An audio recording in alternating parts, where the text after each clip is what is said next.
Hello again. Now we're on to that Dare to Dream exercise in a little more detail. Thanks again to our friends at the Soil and Water Conservation Districts that have made this possible. And now let's get into that tool that we call Dare to Dream. It is aptly titled because I think it's essential to your successful transition. It is your personal viewpoint. It's your values and your needs, your finances. Take time to record them, look up balances on the various statements, and be clear on them. You're probably going to want to involve not only your accountant, but perhaps a financial planner as you pull all this information together. But you're also going to find that the value of what you're worth, don't just rely on your memory or what you think. That property that you may have purchased or transitioned to you many years ago could be worth substantially more than you think. And so, as part of the Dare to Dream, is recording how much you're worth. In fact, you're going to have to ask yourself some questions. Where do you plan to live? And is it full time? Is it part time? You're going to put in why you want to live there and reasons that you want to live there. It helps people understand you as they're working with you. And there are reasons that we all would move. What are those factors? One could be if there is so much urban encroachment, I don't want to look outside my door and see a bunch of warehouses. Put that down if that's how you feel. And that would cause you to change. So each of these things are important to record and know what you want. And the core team that works with you on your transition can advise you what it means if you choose to make a change. But locations change for different reasons, and it's not always help. You want to do a quick analysis of where you are without your business assets and loans. And then, of course, you already know what it is with them. And the fair market value of your property that I mentioned, you want to update that regularly. I have far too many people surprised. And a business transition can be impacted or literally come to a halt when people find out that what they thought was under $1 million, which is the threshold in Oregon before you start having to pay an estate tax, suddenly find out that their property is worth several million.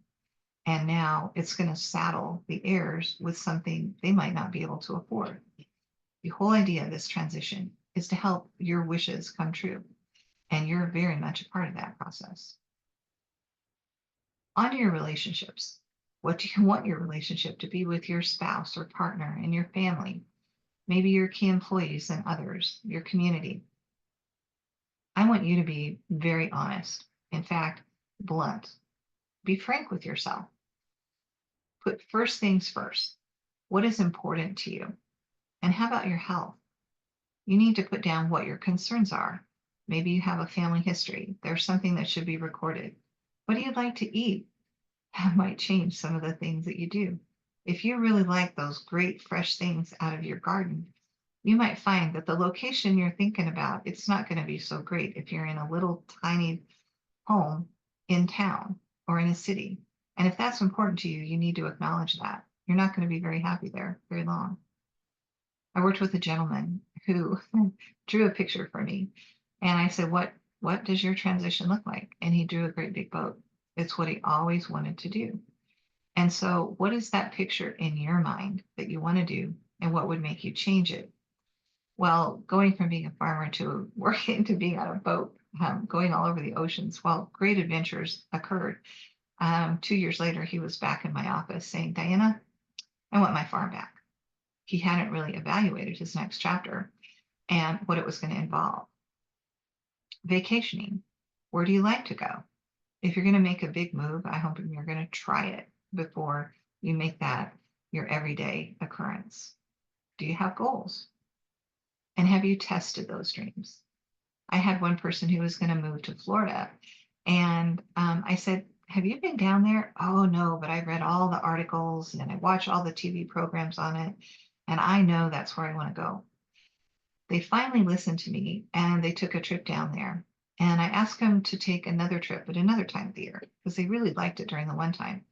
But they went a little later in the year when it was near monsoon season and decided that was not for them. They also ran into some of the other wildlife down there that, we don't see crocodiles and we don't see alligators here. And they ran into him there, and they were a little alarmed by some of the things they ran into. They ultimately picked a different state when they started looking at where they would like to spend part of their year. So this may be you, and I hope you'll take time out to do this. We don't save everything up till we retire. We plan, just like you have all along on your farm. You've even tested crops. Test your future. This is not an all-encompassing exercise. In your Dare to Dream, you may wish to add something that you feel is important that we haven't put down or asked you to think about, but it's been something that's really near and dear to your heart. Take a few moments and share what is important, considerations, events, or maybe even concerns, because this is how you end up seeing what you see as your legacy in your future come to be. While it does take time, many times 3 to 5 years to fully implement, getting started now is going to give you the greatest number of options, and you're going to enjoy the outcome. Here are the contact information for the Soil and Water Conservation Districts in Clackamas, East Multnomah, and Tualatin. They're here to work with you, and their staffs are eager to see what might be options you would like to consider